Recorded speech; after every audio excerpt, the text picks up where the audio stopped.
once again, it's Chloe Bruce. I've been talking on my YouTube channel for a few months now about how I was diagnosed in my late 20s, a good 2.5 decades ago, with schizophrenia, and a few years later epilepsy on top of this. And I've been talking about stigma in the United Kingdom and the economy, the socio-economic climate, and also what I've called fascist elements. And today I want to talk about the fusion between democracy and fascism in the United Kingdom, which appears to be counterintuitive that a democratic state known for its tolerance and multiculturalism could have fascist elements, and yet this is something unfortunately I've encountered, not just as someone who's been diagnosed with schizophrenia and the stigmatized condition epilepsy, but also in the workplace prior to becoming ill, and somewhat in my family. And these issues I've been discussing.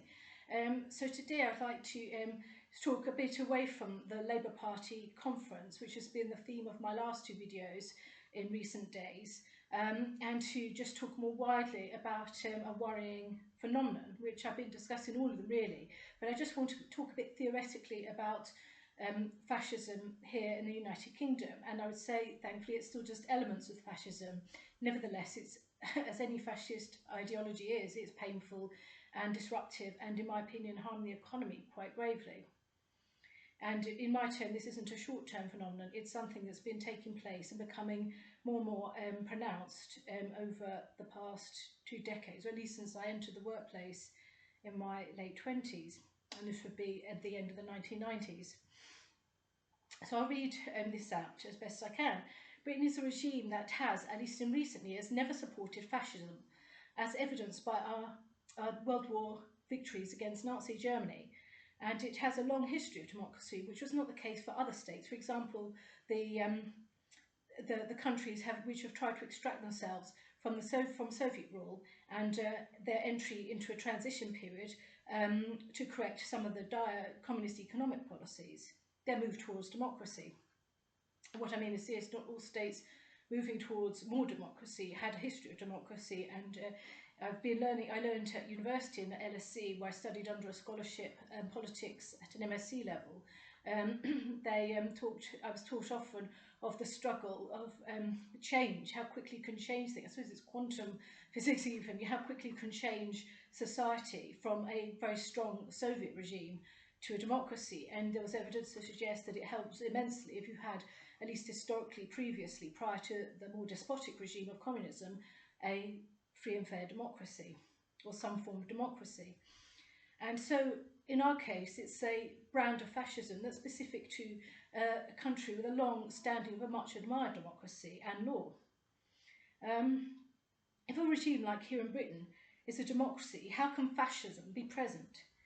I have not heard talk of ethnic cleansing personally, but our history dictates that it is being put in a roundabout way. In other words, we don't tolerate fascism, so how do they express their fascist ideas in terms of ethnic cleansing? And I've seen worrying trends in relation to anything considered a bit foreign, a bit ethnic minority, a bit this. And I talked specifically about my experience of medicine and libelous notes with racial innuendo. Please do refer to my previous videos for the details. And I've talked also about the UK media. More specifically, I don't read much in the way of the print media, but the main UK TV channels broadcasting the news. The UK TV stations describe policies such as the Tory Rwanda policy and the barge policy, which I've discussed. I've discussed the barge policy as a hideous terrorising of the whole population, to say that if they're saying that immigrants have to live on a barge if they come in from Calais, one barge apparently is supposed to take them all. But I had the horrible feeling they're threatening us all with the prospect of getting rid of the homeless by setting the barge sail and sending us off maybe to Rwanda too. Anyway, so they had this Rwanda policy, which has been discussed a lot by politicians and in the media. Sorry. But forget that forced deportation into a second state is surely illegal here. In other words, what if the immigrant arrives here, seeking asylum or seeking to stay? What if they just say, okay, so I won't stay here then? And what I'm saying is, surely they would then have the right to leave to a country of their choice. Lucky Rwanda. In other words, you can't really just say you're going to Rwanda. What if they don't want to go there and would rather just leave and go elsewhere? So so lucky Rwanda for getting all these unwilling, supposedly highly unwilling immigrants who don't even want to be there. It's hardly prosperous or fruitful for them and might breed terrorism. Have I missed something? Have they mentioned volition in these policy analyses? Same goes for the many politicians talking about it, often critically of these policies. It's common sense. You can't force them to go elsewhere because that country is going to look like a bizarre terror state. Why would they want people who don't want to be there, who are meant to work and integrate and have children there and have their children taught in schools, but they don't want to be there? That's hardly helpful. They can't literally say, right, we're deporting you to Rwanda and use that as a threat. It defies logic. I should have liked more reason about this. There's one potentially nascent idea. The way it's spoken, the way it's the language involved, the brutality involved. I know this policy is supposed to have been dropped now, but it was nevertheless there and still a political hot potato. Second, I hope you see what I mean, yes. So second, the trade unions are against the government. This is a question. The trade unions, are they against the government? I've talked of how, in my experience of a trade union, I've had one trade union that I subscribed to when I was a journalist. I was a paying member, and of the former union that I was in, that still exists, the National Union of Journalists, the NUJ. But I've discussed in previous videos how they failed to support me when I was being bullied at work, threatened with lower salaries, even though I was working extremely hard and well, and even though there was a racist component to this bullying. I was in a company specialising in gas, calling itself Gas Matters, a publication, and you can see the irony and hate in this word that seems jokey. I don't find it funny, as it so happens. Gas Matters as a publication title, not because gas isn't a matter, but because a senior member of staff said that he supported the Arabs, completely out of context of what happened. I've been talking about Russophobia and Slavophobia. I'm a British Christian, but I have some Jewish hereditary through my motherline, Slavic Jewish hereditary. And I've talked about how put out some people are by Ukraine and Russia in the context of Russophobia and the current conflict, or let's say war for sure, in Ukraine and Russia. And you'll see what I mean. I mentioned my Jewish hereditary, and he said, I'm way more supportive of the Arabs, and just attacked me. I don't know why he had to attack me with the Arabs. But let's bear in mind, this was actually in the context of referring to an American oil company. It was because of an American oil company that he supported the Arabs, says he. And in my interview for the job, I got in to the job, the same person scoffed at my profile, gazing at my nose in profile, saying I looked like someone else he knew. This misogyny, even racism if you want to see it that way, is supported by the state, who has yet to respond to an MI6 report. As far as I can see, there's little or no response. MI6 report that has said, it's online, it was online in the press centre, I don't know if it's still there, which clearly said that women in British society get fewer promotions, and with this, less money. And bear in mind, money's tight anyway. You can see in the strikes that even doctors are struggling with the everyday cost of living, and they're striking for a higher wage and a bit more in line with inflation. And if the men are struggling, then think about the women and how subjugated and how oppressed they are, not having the same rights as men when it comes to renting or going abroad or even having a family, because their salaries are low. And I've been talking how even a very good salary isn't enough for the rent here, and that has been going on for an extremely long time.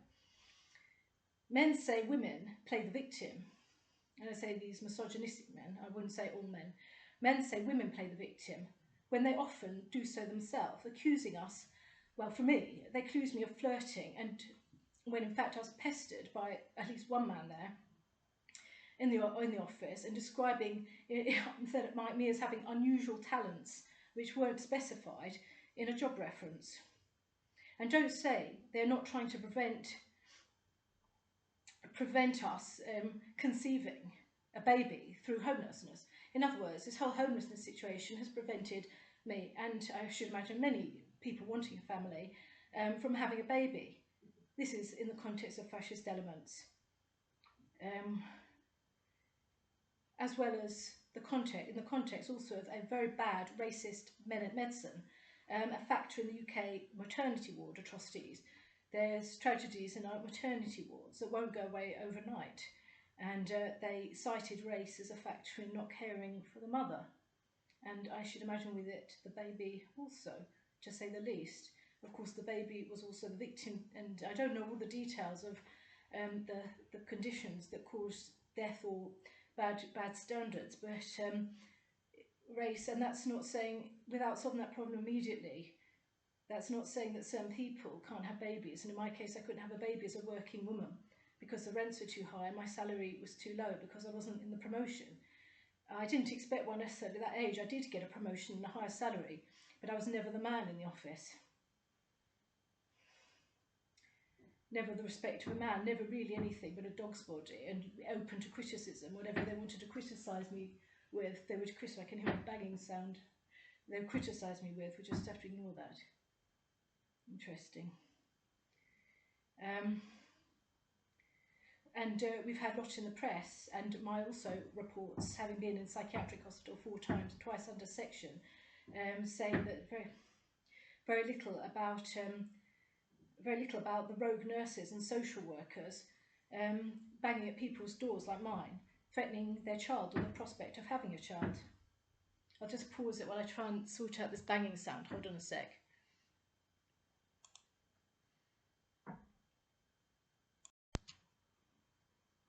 Hello, I'm just putting it back on. I'm hoping the banging sound will stop. I'll try and pause. It's been quite loud. I don't know what it is. I mean, it does crop up on the whole. I'm in quite a quiet place. I'll try and pause it again if it starts up again too loudly. So I've just to recap where I was. I know it doesn't seem like a long pause to you. I've given a few minutes listening to where the banging sound's coming from. I can't be sure. Yes, so there's little criticism given how astoundingly appalling this, not just this maternity situation, or the reports that surgeons were having, not sexing, but groping women with a patient being in the operating theatre. And it doesn't bear thinking about. No one really said this from what I saw, but what about a child on the operating table? And in my experience, I had to put up with rogue nurses and social workers banging at my door and with all intents and purposes threatening my child, or unborn child. I haven't got children, but let's say a child that I would want. And I'll improvise a bit here. I've put a note. So I've discussed how most recent hospitalisation was a sectioning in Springfield Hospital, where they dragged me out on a lie that I had defecated in my kitchen sink and eaten my own excrement. They dragged me out, several people, including 3 police officers, in my bathrobe, and onto the street with nothing on under my bathrobe, and jabbed me with haloperidol combination, a drug called Complicit, for a year, just for having a council flat and challenging the council. And I've discussed these housing issues. I'll give you a moment to hear it.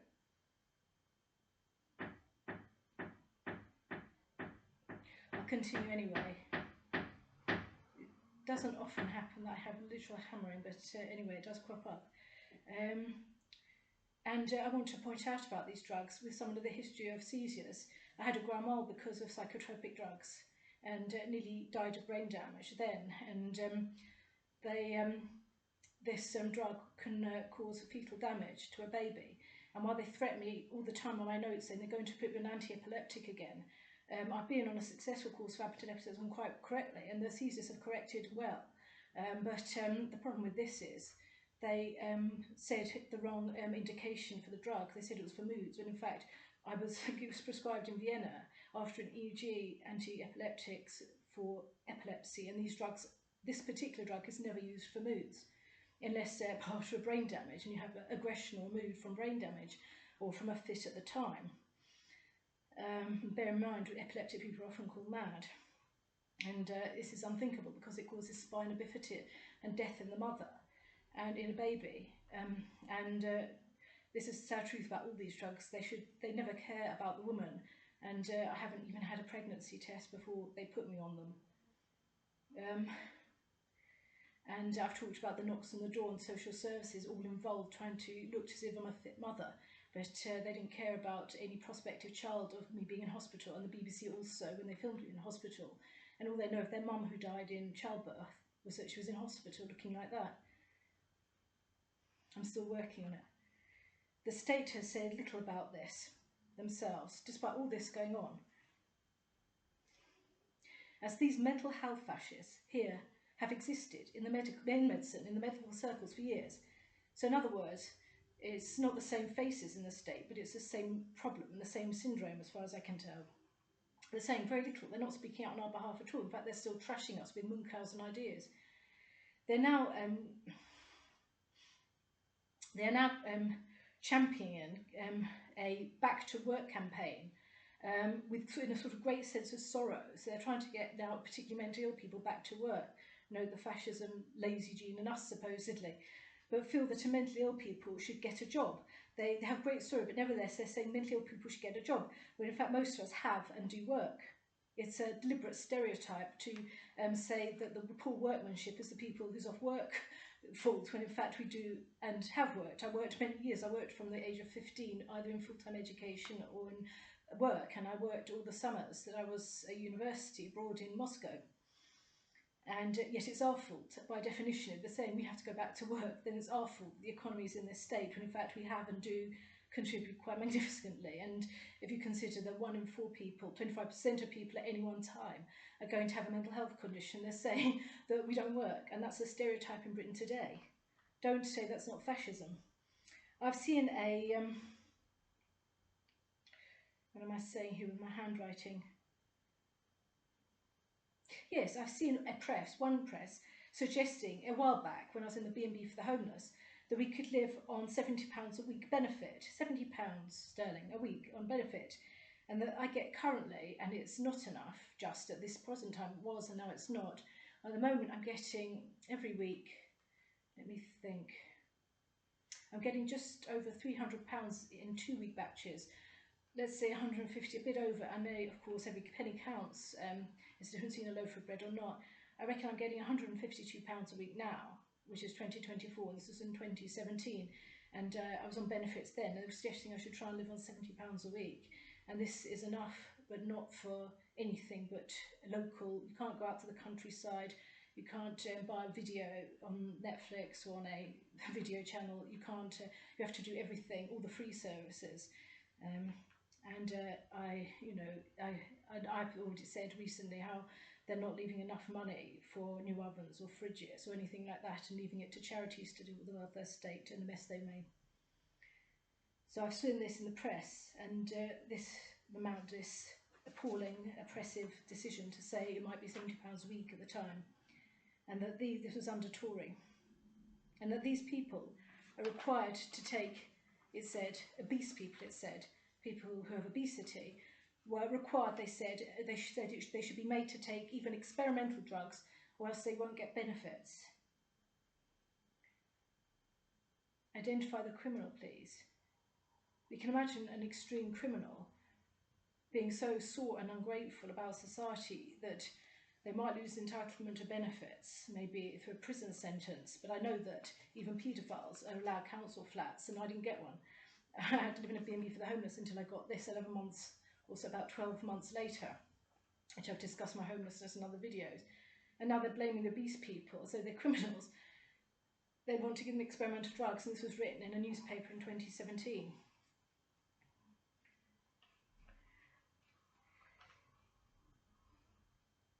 I have seen in some newspapers that the black population, some black people who have been diagnosed with mental health conditions, have said they're not just stigmatised, but sort of overdiagnosed. We know about mental health stigma, but of course the diagnosis will be there. And they said overdiagnosed in mental health. I personally also felt, even as a British person with a white look and you know, a whole history of living here, I'm not saying of course they've had a whole history of living here, I'm just saying that I was also overdiagnosed in some ways, because they wouldn't see my talent in languages, because they assume because I've got a slightly Jewish Slavic background, they assume that my Russian was a God-given gift from my mother tongue. And in fact, I started to learn Russian at GCSE at 14, and say someone with German or anything else. I did it from scratch from 14. And I don't know their particular struggle, but that was my particular struggle, being told I was paranoid schizophrenic. I didn't feel I was at all. I didn't feel I fitted that picture at all. And I hope my wording's okay. I really don't mean to say that there's any difference. I'm just saying it does happen, and the press has to be aware that this is going on and keep on campaigning to stop anyone being marginalised through their skin colour or languages knowledge. And in fact, it was Putin who recently said, or he said, I don't know if it was recently, I watched a speech recently saying language should never be, it would never be an enemy language. There's no such thing as an enemy language. And yet, because I speak Russian, I have to have that kind of treatment, being told I ate my own excrement and that kind of treatment. I hope I worded it as tactfully and well, and I do, yeah, so that's my particular story anyway. And I felt I was stereotyped. I had 50% of my education in a private school. I have a degree level, a postgraduate level education, a doctorate level education. And I was also 50% nearly in a state school. And I did my A-levels at a good state school, but it wasn't at a very good private school as a senior school. And because of this sort of Sloaney past, this 80 Sloan as a child, they sort of fantasise in a particular way about me, I feel, that I'm sort of, because of this, I'm meant to be severely neglecting my hygiene and flat and all those things and defecating rudely and eating my own excrement. I had the impression I'm sort of too stressed to dress, because they say they have to spend a fortune dressing people with mental health problems and helping them to the lavatory, and too posh to wash. That's how I personally feel. There's a bizarre social hierarchy in the UK that gives superiority to people just for owning a home, when the home ownership isn't actually anything but a relatively 50-50 divide in owners and not owners. I've never owned a home, had a mortgage. These superior ones see us having to share a home with unpleasant relatives,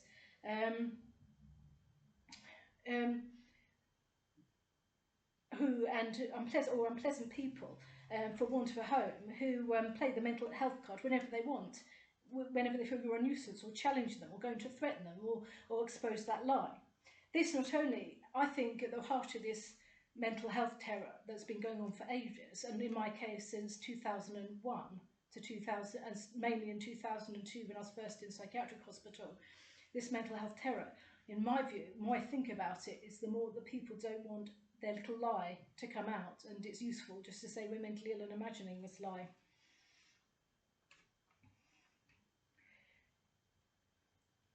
But I will say one thing, this mental health terror only supports the rapist, the sex paedophile, the child paedophile, the sexual assault. I've talked about my sexual assaults at the age of 18 and my sexual abuse as a child and sexual abuse in the family as a child. All they do is support this rapist or sex predator or paedophile. The more they leave it without making a bigger noise about how this has to stop immediately, and reassure us that the criminals will go to prison, and those doctors and nurses who supported this by blaming us for this will go to prison, and for a very long time. And I will say, I can say this is a paedophile regime in Britain, and maybe always has been in its own spiteful way, because I know the government knows. I was in a B&B for the homeless, which I've described, and it's actually a house share with children crammed into one room with a family, and adults there that they don't know, and have to share kitchens and bathrooms and lavatories with these adults months and months on end.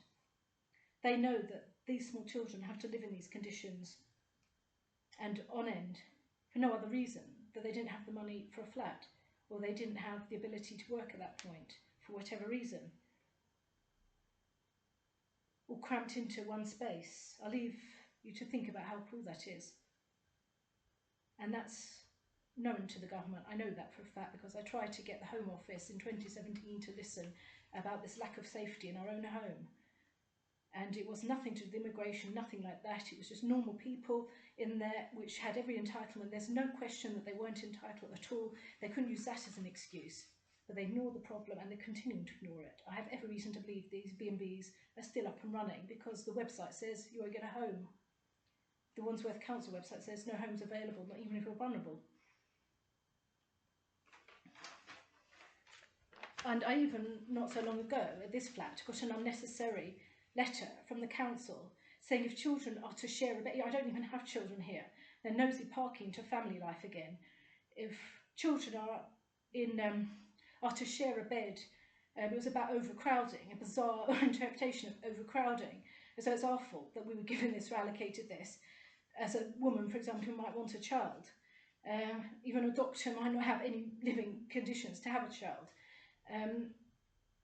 They wrote a ridiculous letter, nothing to do with me, saying that if they're sharing a bed, they can't do it if they're opposite sexes. As though that will solve the housing crisis fairly. So is this that people with different sex children, they'll get a bigger home or something? And what are they saying? I wrote a complaint immediately. What are they saying? That they have no right to suggest a child's sexuality or anything, or about what would or wouldn't upset them. I don't think this is an appropriate way to talk about children, a letter. And at the end of the day, it's not my children because I don't have them. They're talking about other people's children. Now we have to speculate that a boy and a girl might be sharing the same bed, and that's supposed to be their fault in this current housing crisis. All they ever do is shift the blame onto the tenant. I've talked about Wandsworth Council before in nearly every video. But I haven't heard anything. I got a letter saying it'd be reviewed under a complaint, but all they do is tip them off and they start banging on your door. These are children they've never met, and they're telling them how to have sleeping arrangements. This is a fully aware government. They know very well this is going on. I've informed them that this is going on. I'm informing them now this is going on. That has allowed this, terrorising of mums or potential mums. And the economy.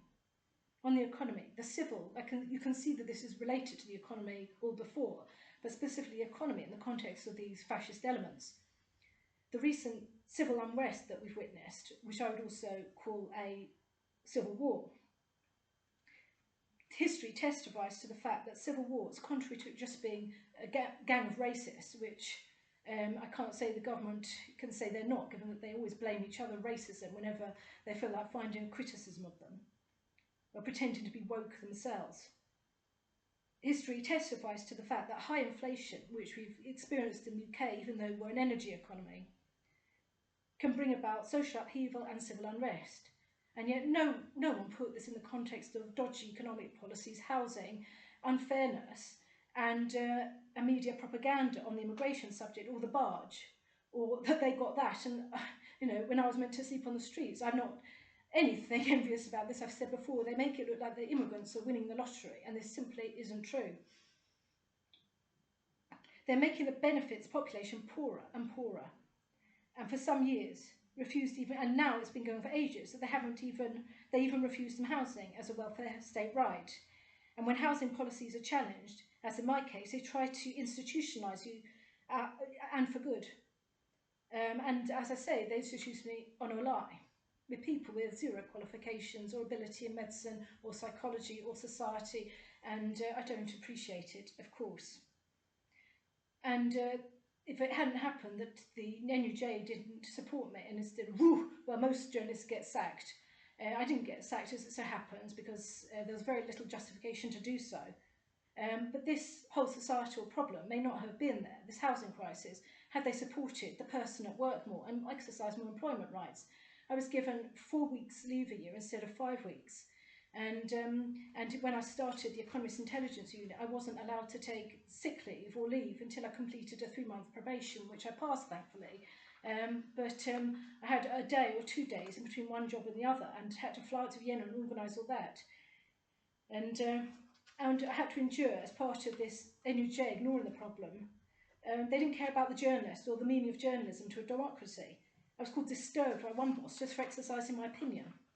They just tell women you're mentally ill, disturbed or schizophrenic. And they are to get rid of them when they're a threat to their job. And they have impoverished people by attacking them about their mental health. I was attacked about my mental health long before I was diagnosed with any kind of medical problem, neither epilepsy nor psychosis, as schizophrenia is. It's a form of psychosis. I was called it just for existing. Just existing or being academic. I was told I had a long pointy nose and shouldn't wear my hair back in the context of being sort of mentally ill with a high-pitched squeaky voice. They attack you for mental health, and then finally they realise their plans when the pressure gets, when the tough get going, when the going gets tough, the tough get going. And I kept on with my work. I produced articles. I even wrote a chapter for a book for OAS, Oxford University Press. I did all this only to be told by one nurse, "Oh, you're the one who wrote a book," and she's still referring to me as the one. No one should be called the one. It would be completely unhelpful to ever bring race into medicine. It has nothing to do with it in any kind of care or palliative situation. It has nothing to do with what level of care you should be entitled to, or how you should be spoken to, or whether you should be treated with good manners or bad manners, or stigmatised or lied about. It has nothing to do with that. There's no medical condition that could possibly justify that behaviour on the grounds of race.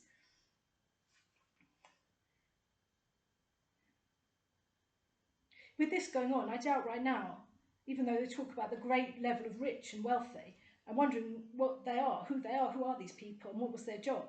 I should imagine they've got much spare cash at the moment anyway, not just for the high inflation, but because of the wage not keeping up in time with inflation.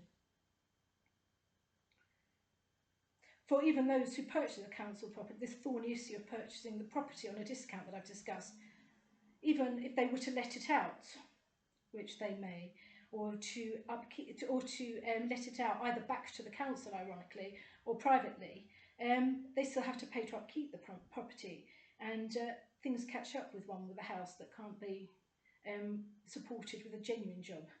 And I think you'll see exactly what I mean. If you're out of work and you buy your council flat and you've never really justified your job beforehand and your work beforehand, then how are you going to miraculously outpops all this money to upkeep a council flat and all the legal knowledge to let it? I'm not saying it's impossible, but I don't see it really as something that frequent.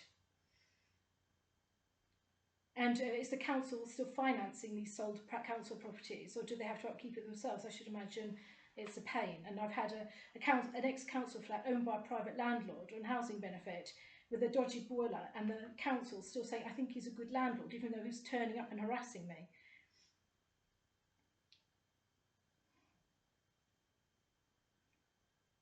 And for me, I'm sure that old money here in Britain means that some people have properties now worth supposedly a fortune, and they've lacked the qualifications to even get a job at some times. But also, I would say also personality does enter into the equation. To prove fascist rhetoric, one could just look at how often a schizophrenic person is cited as a criminal, is associated with the crime. They say the crime was with the schizophrenia, but what about the crime that was with the psychopathy in someone? And they mention the criminal as schizophrenic, but they don't say the criminal was a psychopath, as though they revered the psychopath and loathe the person with the label schizophrenic. They try to avoid the comment that schizophrenic people are violent more, but they say it anyway in their own way by making a big deal about it every time someone commits a crime when they have this condition. And they called me violent and made up things about me. And I was just defending my property when a load of men barged in. And they don't want they're having stuck up for the rapist by saying that you're delusional. They then barge into your flat and say you're not allowed to defend yourself. I mean something important. They've missed out something. They talk about our genes when the markers of a psychopath were discovered several years ago. But they skirt over this subject. They don't want to talk about the psychopath in society or in the workplace or in their office. And I've said they're not necessarily the ones on the BBC or Sky who don't have the true face of schizophrenia themselves, since they think since they ignore the race factor and the overdiagnosis that some have felt they've had. I feel I have it. I didn't know the Slavic part that well, but I knew that the whole foreign thing with me being abroad and the whole foreign languages thing and the whole posh thing, the whole sort of getting a degree thing was why they told me I was too stress prone to work, when in fact I completed my job and all my deadlines well. Every journalist knows they can't always keep the exact deadline, but in any case I kept my jobs, was promoted at 24. That's hardly a stress prone person, is it, if you actually do the job? It's easy to criticise, and I talked about this nurse who said, oh, you're stress prone. I didn't need that misogynist actually having a conversation of that nature with me. And yes, I'm stressed by you. He's too stressed to do his job properly. All he can do is criticise and say that's a job. Some say that violence in a person with schizophrenia, if they want to call them that, anyway, the violence in a person with schizophrenia can be treated by medication. That's a solution to it all, is it? But they don't force criminals to be tortured for being violent. And they say that we're paranoid for saying the drug is torture. But if you consider that I had a grand mal because of a combination of lamictal and sertraline, a drug-induced seizure, not because of near-fatal seizure, not because that was an overdose in itself, but not just that, but because I'm also seizure-prone, and I've talked about how they don't pick up on co-occurring additions. They have to test for physical conditions before they prescribe a drug, and I've told how these injections could have been fatal for someone seizure-prone. They could have started the whole epilepsy up again, and that's been told my mental health.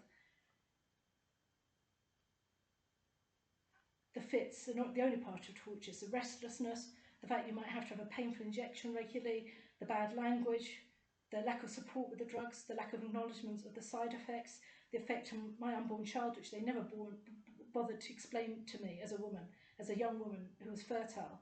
And you're not allowed to prescribe some drugs when a woman's in their fertile years, and yet they do. It bears no thinking about at all. And I want to point out that for me, with the epilepsy, the drugs were told, my neurologists were sympathetic about the drugs, and that helped me, because although they did prescribe me anti-epileptic for primary generalised epilepsy, they were extremely sympathetic and watched out for adverse side effects, and luckily I coped well on it. But I had a problem with my blood that made me have to take folic acid in conjunction with it to control a blood disorder as a side effect. And later I had, because of this folic acid, oddly enough, in my case and on this drug, and often as a statistic, it created permanent period blood, permanent menstruation. I had, when I was in the B&B for the homeless, I had about 2 or 3 days off each month from my period. And I'm a vegetarian. I didn't really get anemic. I'm not that prone to anemia, but I am prone to iron deficiencies. And I just remember eating spinach as though it was crisps, you know, just in from the hand. And luckily, though, I was taken off my anti-epileptics, having had a discussion with my GP about it.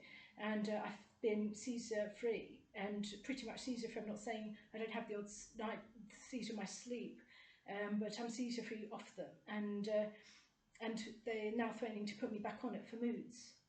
And when they didn't even meet me, I wasn't even seeing a doctor. And they talk about she's not. One letter said she's not. She hasn't engaged with. She haven't engaged. But I've never even met this person. When did I have these appointments? And I want to show you something now. It's a bit fiddly because it involves folding documents to hide my address. But I want to show you this bullying behaviour.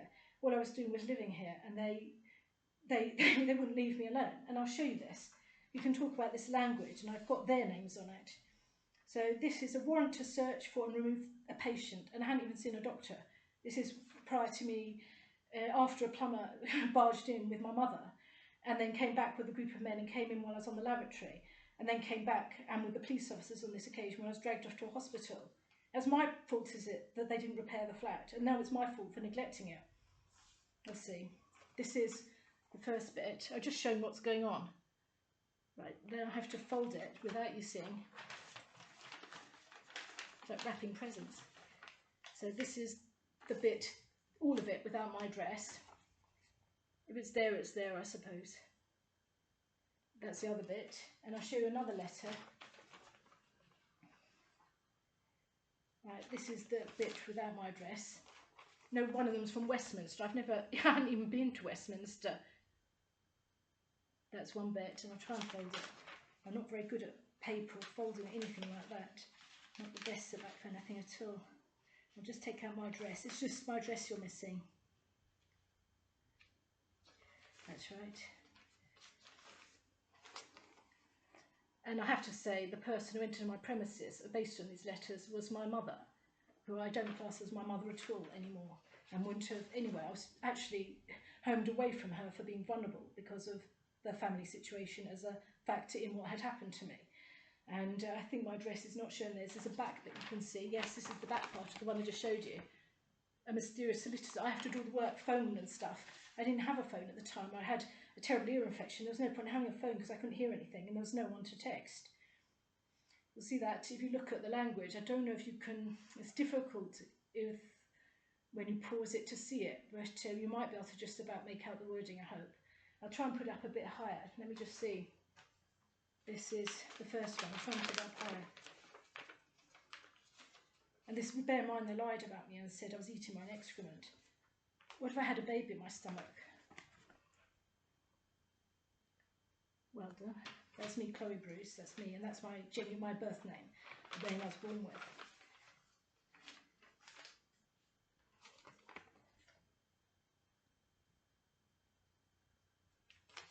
And the other one might be easier to see if you pause it. It's up high. And this is the Wandsworth Borough Court, and this is the Westminster one. I've never even heard of that person. They tried him in my absence. I never even went to these courts. How could I? I had no idea what they were talking about. They didn't tell me to this day what crime I'm meant to have committed, other than neglecting this flat being dirty and eating my own excrement in front of men. And don't say the government doesn't know this is going on. And this is the final bit. I'll put the other bit up higher too.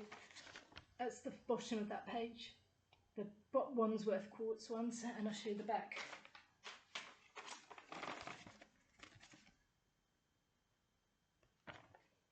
And note the timing of this, all this chit-chat in court cases in COVID.